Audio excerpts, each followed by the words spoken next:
Welcome back to Akamai TV. I'm Paul Jackson from Akamai. Day 3 of IBC, and we're going to talk about piracy and streamed piracy and how to fight that, obviously. And here with me I have Simon Hanna, Partnerships Director of Friend MTS. And we're going to dive into this. I mean, it's interesting as we sit here at IBC, seeing how much video and new tools are being developed for delivering video over IP. Unfortunately, that's creating massive new opportunities for pirates to do pretty much the same. So I think it's really interesting and instructive to explore how they're doing that, and then talk about how we stop them doing that idea. So take us through how piracy and video piracy is happening at the moment, Simon. Yeah, so I think it's fair to say the piracy has changed over the last few years. It's been commercialized in a way that it never was before. It's a flourishing ecosystem, unfortunately, and there's a lot of money being made. Conversely, as a result, there's a lot of money being lost. A lot of operators are struggling. They're losing revenue, they're losing subscribers. Because a lot of formerly paid subscribers are realizing they can get a lot of what they want for either nothing or next to nothing at actually a reasonable degree of quality through internet services or through pirate streaming services. And consequently, there are a lot of such services springing up to service the demand. It doesn't make it right, it doesn't make it legal, but it is available, and that's the reality, so we have to do things about it. It's also changed from being a bit of a geeky pastime a few years ago, the fact that you could download a movie and a load of parts and put it back together just because you could. You might not watch it, but you could do it, so you felt being quite clever here. Unfortunately now, it's a lot easier to both access the content through the pirate services, often increasingly professional pirate services. It's also easy to steal the content now in a way that you never could before. In our demos that we show in our booth, we show screen scraping technology, freely available screen scraping technology, which allows you to scrape and restream a subscription OTT service in real time. You scrape it, you put it up to the internet, it's available either for you to offer as a pirate service yourself or to resell into the pirate ecosystem for a number of pirate vendors to use. Alternatively, the way that we see a lot of people doing it, not just the way they can do it, the way they do, pirates do things. You can have a stack of set-top boxes from paid subscription set-top boxes with valid smart cards in there, each one taking out a different sports channel, for instance. At the back of the set-top box, you take the HDMI, you pay $5 for an HDMI splitter, which will remove the HDCP, the content protection. Maybe a couple $100 for an encoding dongle back into a PC, encode real-time to H.264, back up to the internet, away you go, full quality HD real-time. And that's really sort of an industrialized setup, isn't it, basically? But it's easy to do. It takes literally minutes or even seconds to enable. Again, you don't need any particular skills, you don't need a huge amount of money. You don't need any special technology. You can buy it all on your favorite online shopping site. And as long as you've got, in the case of a set-top box, a valid subscription, or an OTT platform, a valid subscription again, the content can be distributed easily. Interesting. And again, that's not just what they can do, it's what does happen. So in terms of just diving a bit more into those trends, I remember sort of 3 or 4 years ago, it was all about BitTorrent and Pirate Bay and downloading movies, maybe in segments, and maybe you get to 99% and it wouldn't finish. The quality would be appalling. And as you say, a lot of people had that sort of collector mentality. You'd see the same with game ROMs. They would download thousands of these things, but it wasn't necessarily lost revenue because they were just downloading it because they could. Now we're moving to this world where a lot of this pirate content is being consumed on very popular platforms, and it's being consumed more or less on a needs basis. So it's not like, I'll download it and one day I might watch it. It's like, there's a film starting or there's a TV show starting, I'll just search for that stream and jump straight into a pirate stream. That's pretty much what's happening now, isn't it? And live sports is driving it as well. We say this all the time. For us, at this point, the money's in live sports. Live sports actually drove the shift of television from analog to digital. It was paid subscription that was actually pushing the platforms to move digital, and now it's also driving the pirate ecosystem. The one thing people are willing to pay for regularly, month on month, for a whole season, year after year, is our sports subscription. Yeah. And unfortunately, top-end sports is an expensive business Yeah. for all involved, which then filters down to the paying subscriber. The paying subscribers having to pay often quite a lot of money for this sports. So it's an economic decision. If I pay X dollars a month for it, and I can get it for a tenth of that, for good enough quality, and it might occasionally drop out, it might frequently drop out, but frankly, if I'm only watching one game a week, it's good enough for me. Yeah. They're the kind of decisions that are driving people to the pirate services. And Again, it's the availability. You could potentially get every sports channel in the world Yeah. for not many dollars a month, unfortunately. Yeah. And that idea of life, effectively, the sports content has such a short shelf life. Yes. It's clip shows that are freely available within 3 or 4 hours. Yep. So it's that idea of the boxing match has just started, the football game's just kicked off, I can watch it in decent dish quality over this stream. Yes. Find that stream fairly easily. Now, we were talking earlier On a big screen as well. On a big screen as well, The development of the networks, both upload and download now, means that you can stream pirate content in quality that's good enough for a 70-inch TV in your house. Again, it's not on the laptop anymore. Yeah. It's not in a dark room now. It's full-blown living room experience. Often now with a quality TV guide, a quality user experience, because they're pirates. There's so much money in the ecosystem now. The pirates are actually investing in their own technology. Right. And it was surprising to me. You were saying that actually a lot of these streams are being carried on platforms we all use effectively, like Facebook's platform and like YouTube's platform.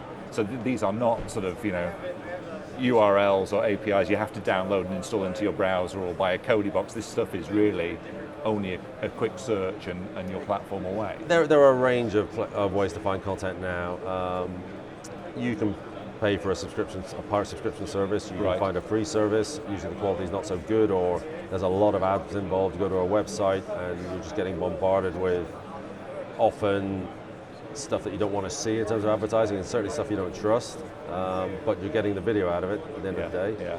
But alternatively, there are other platforms, there are other content platforms such as YouTube and Facebook, and what we found certainly recently for when we cover a lot of the large pay-per-view events, large boxing events for instance, Facebook is the platform of choice for the casual pirate. So the person sat at home with the phone, recording their TV screen, they paid for the pay-per-view event, they think, I'm going to be a good guy for the world, and I'm going to put it on the internet. Right. Facebook is where it's going to go, because again, it's easy. It's a couple of clicks, bang, bang, phone, live streaming, up to Facebook. Facebook does all the heavy lifting, your stuff is up on Facebook.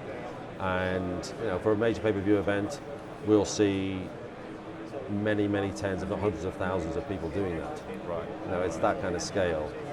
YouTube, it's not quite the same problem, because YouTube tends to be more not about live streaming, it's about after the event. If someone might say, I'm going to put the whole event up in full HD on YouTube for other people to watch, they might do that. Right. Then, ideally, mechanisms are in place on both these platforms for the content to be protected and removed pretty quickly. Yeah. And they're both, certainly YouTube is more mature in this regard than Facebook, but Facebook have done a lot of work the last couple of years because they've recognized the problem.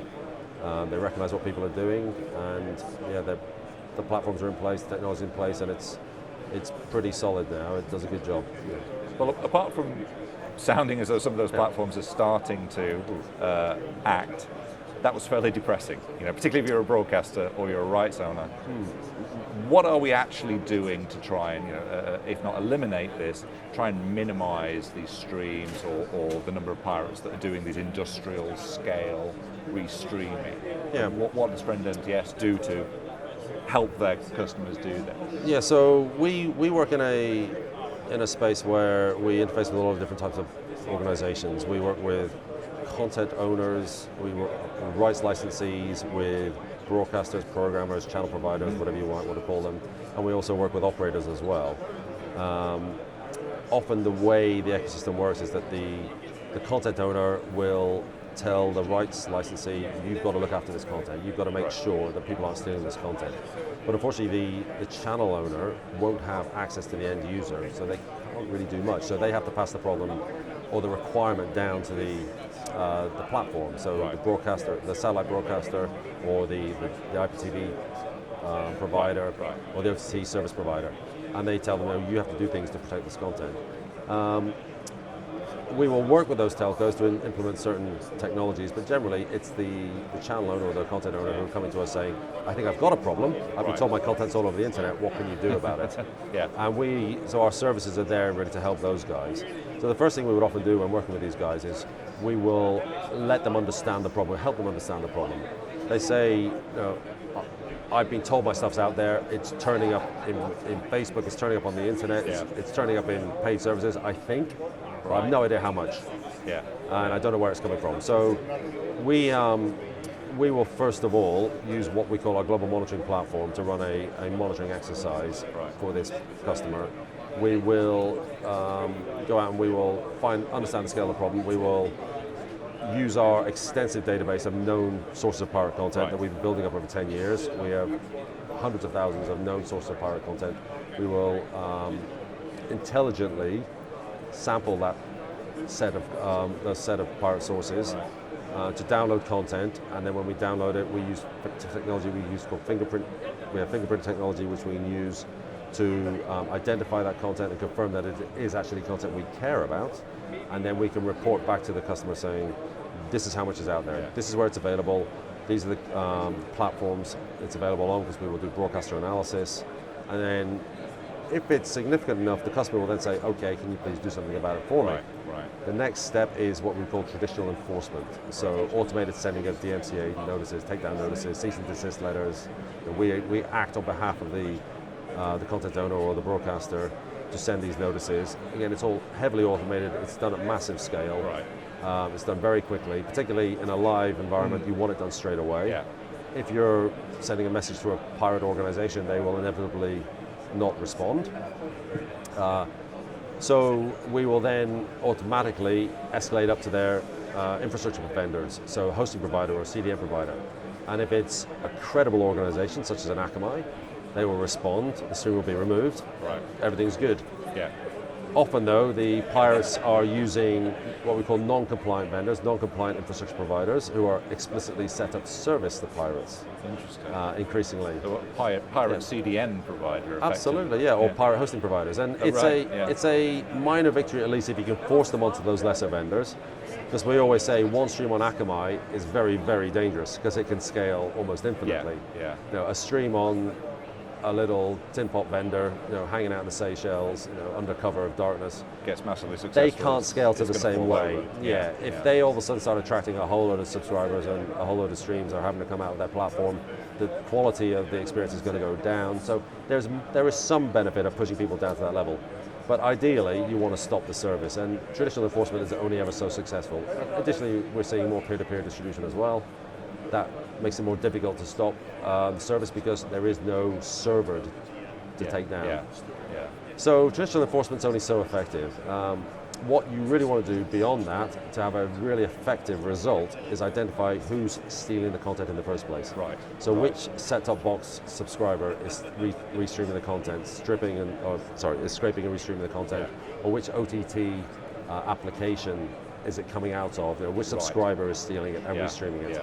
If you can take out that individual, either terminate subscription or block the video that they're putting out, or block the video they're receiving rather, they're going to be restreaming a black screen, and the black screen then will be distributed to all the pirate organizations and onto all the end pirate consumers. So it's cutting it off at the head, and you remove the scale of the problem, rather than constantly trying to knock out all these pirate services. As and when take out the source. If they have no source, they have no service. So the way we do that is through a technology called video watermarking. Watermarking is a non-visual, or imperceptible, we like to say, imperceptible technology overlaid on the video.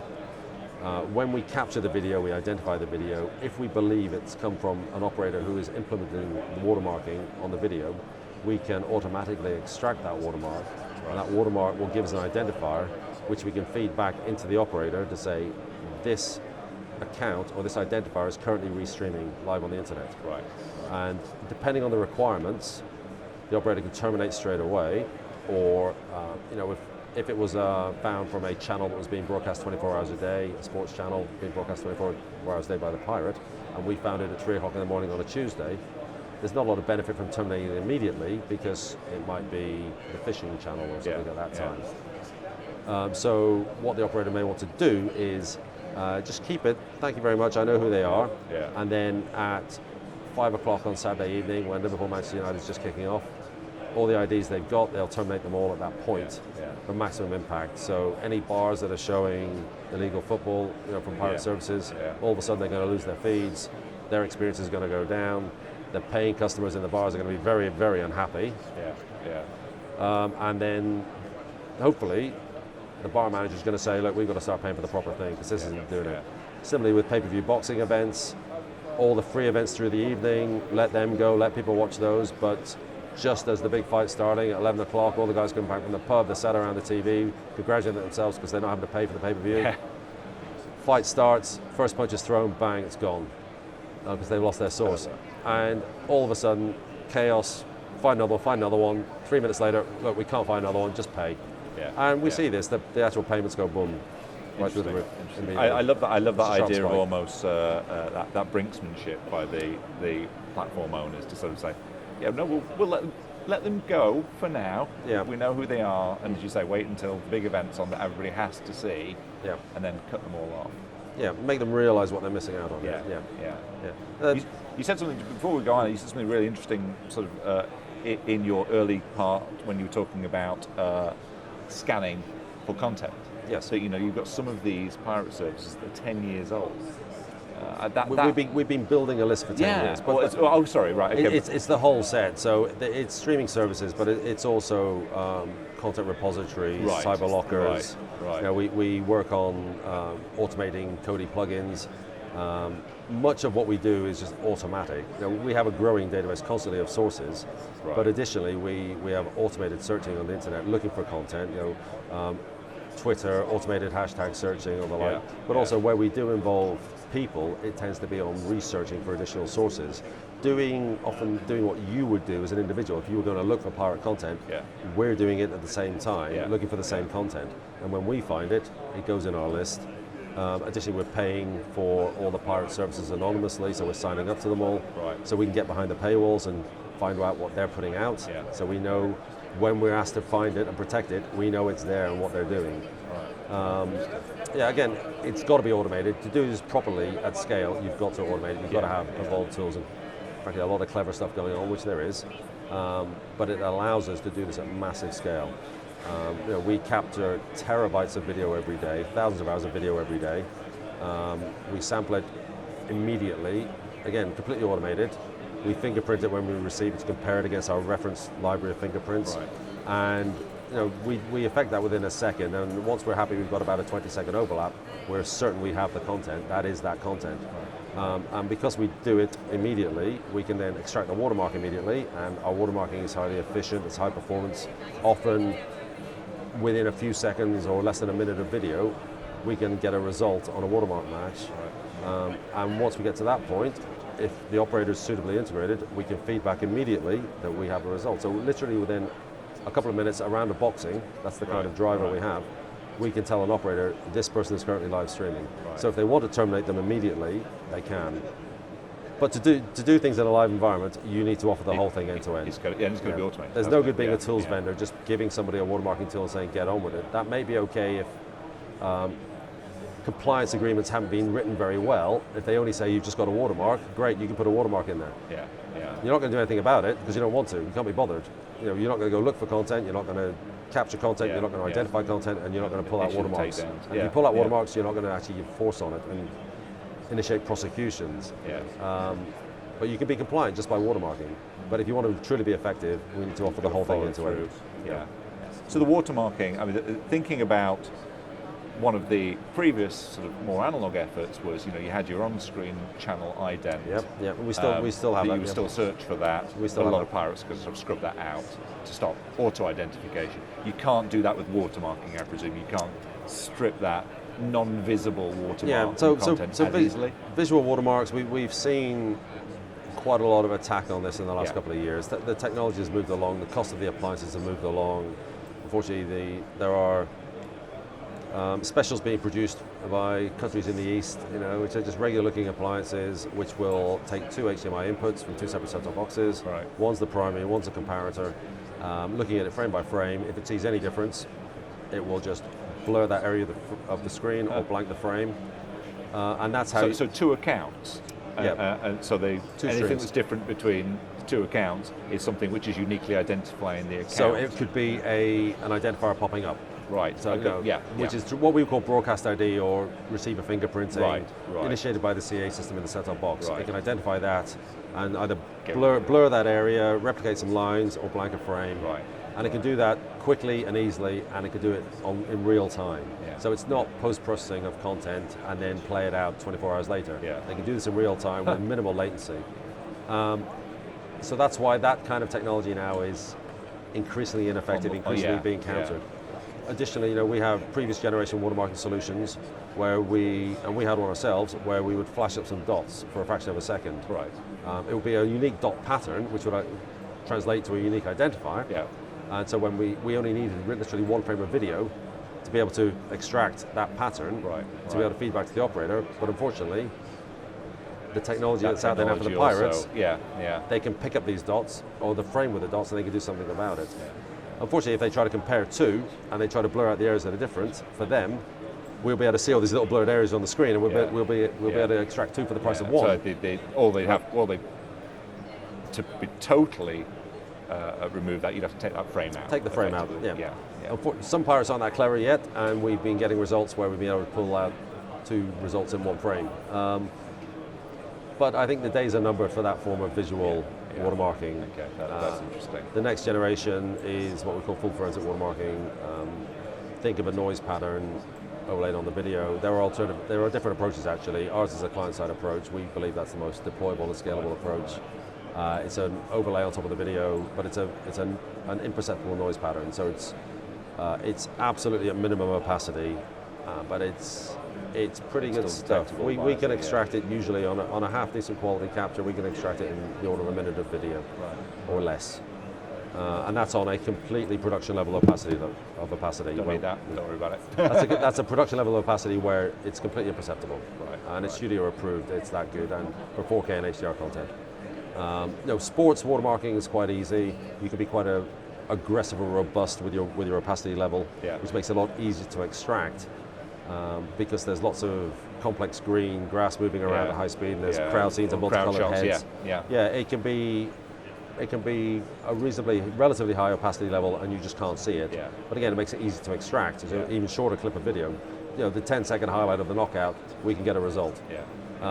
When you move on to 4K movies, very little movement, big blue skies, nothing happening. Lawrence of Arabia coming out in the camel over 5 minutes. When you get onto that kind of content, you've got to be a bit more refined. You've got to we do additional things to randomize which pixels we show, and it's had pretty startling effects actually in terms of the quality. It's any little corner cases we've ironed out. And we also optimize about things like letterbox mode, where we don't watermark over the black areas of the screen. Switch off the watermarking when you're onto the 10 minutes of credits roll, and it's just almost all black. There are certain circumstances, in a dark room at night time on a massive TV on showroom settings, it's far too bright. You might be able to see a bit of a watermark, and that's the kind of corner case we refine on. We turn it off at that point, so there's absolutely no trace visible. But it's effective technology. We can extract from surprisingly bad captures. We've been through a test suite with a company called Cartesian. It's the nearest thing we have to an industry certification for extraction robustness. It's a whole set of tests: rescaling, upscaling, downscaling, rotating, skewing, introduction of noise, collusion attacks. We went through the whole set test. We got exceptional results. And it includes things like dropping the resolution down to 240 lines at 125 kilobits, right at the bottom end of commercial viability, and we can still extract. At which point it's very little value to be watching that stream. If you really wouldn't watch it, if it's to the point where you can't even make out a human head is a human head, you're not going to pay money to watch it. And the fact we can't extract a watermark, that's not an issue. It doesn't really matter. But if it's mobile phone quality, if it's good enough to watch on a phone, then we need to be able to extract it. If it's that quality, somebody. We need to be able to, because there is commercial value in that. All right, you're not going to show that on a big screen, but you're going to show it on a mobile phone. It's going to get passed around on mobile phones, and people will sell it to people on mobile phones. So we need to be able to extract that, and we can.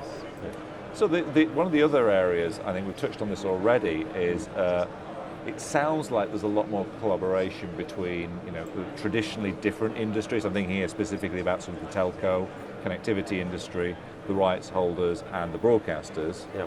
Telcos certainly were very standoffish about this kind of content thing 5 years ago, but it sounds as though as they now got into the content business in many cases, they're working together, Yes. or at least sharing info and working with you guys. Yeah, it's at the end of the day, it's about economics. It's about commercials, and operators are losing subscribers. They're seeing increases in churn, cord cutters, people going away, taking pirate services because it gives them enough for very little money, and they're saving money. But it's not good for the operators. The operators spend a lot of money on this content. They spend a lot of money on producing high quality experiences on high quality platforms. So they want to keep the subscribers. And so they will do their best to keep the subscribers, to stop their subscribers stealing content, because if they steal content, they'll lose the channels, and if they lose the channels, they'll lose more subscribers. And for the channel vendors, channel providers, they need to protect the content because they're paying a lot of money for this content. And if people could steal it from other channels on other platforms in other countries, they no longer need to. No one's going to pay to watch their channels. And piracy is global, and particularly when you look at live sports. Most of us are quite happy watching sports without commentary. And if you're in a bar, you have no commentary anyway. Yes, you can't hear it. And if the stream's coming from Thailand, if it's being broadcast live in Thailand now, it's quite easy to get it back into the UK now, live enough. And it may have a logo of a foreign operator on there, outside of your country, but that doesn't bother the people in the bar. It's the same picture. It's just with the commentary you're not even listening to. So it's got to be a global initiative. It's got to be a global effort. And longer term, what we see happening is that all of the platforms, all the operators will have to implement some form of subscriber level identification solution. It may be us, it doesn't have to be us, it doesn't have to be our watermarking, but they'll have to implement something so they can, if they want that content at all. If they want the platform, really, so if they want the content on their platform, they're going to have to protect the content. To do that, they're going to have to be able to identify the subscribers on their platform who are stealing content. When we get to that point and everybody's protecting content in that way, the pirates then will stop moving to the next open door, and we see that it will get more interesting then, because the pirates then will start trying to really, really attack the watermarking, and really try to work around the watermarking. It's easier at the moment just to go to that second or that third platform. Go where it's freely available. Why battle with the one where they're trying to catch you? Go to the one where they're not really bothered at the moment. Simon, that's been fascinating. Last question. It's day 3 now. I was asking people on day 1 what they'd seen at the show, and they're like, I just got here and I've been on my stand. You've had time to wander around? I've had a bit of time, I made an effort, because typically we just stay on our stands and we give our pitch and we meet customers and we meet partners and we don't make it as much as we want to make it out. I've had a bit of a look around, and I wouldn't say it's the same stuff as last year. It's not. It always changes IBC. There's always new stuff. I think the interesting things for me, as a partner guy, it's interesting to see people like Akamai and AWS as well. Lots of demo pods, partner demo pods. The realization that better together is a very strong story for everybody. It's the way you really develop effective solutions. You need to get pre-integrations or understanding with partners, arrangements with partners, because it makes it easier for operators. Operators want low cost if they can get it, but also they want high performance, which comes from partner solutions and partner integrations, and they also want simplicity, and that comes from pre-integration, and people are already working together to get things in place. Now, because for operators, it's got to be simple, it's got to be quick to deploy, and it's got to be effective and performant. Simon, thanks so much for joining us. That's been really fascinating. Thank you. Going to close off this session now. Join us at the top of the hour when we're going to have Tony and an Akamai team talking about some of the successes and some of the fascinating work we did around this year's World Cup. Thanks for watching.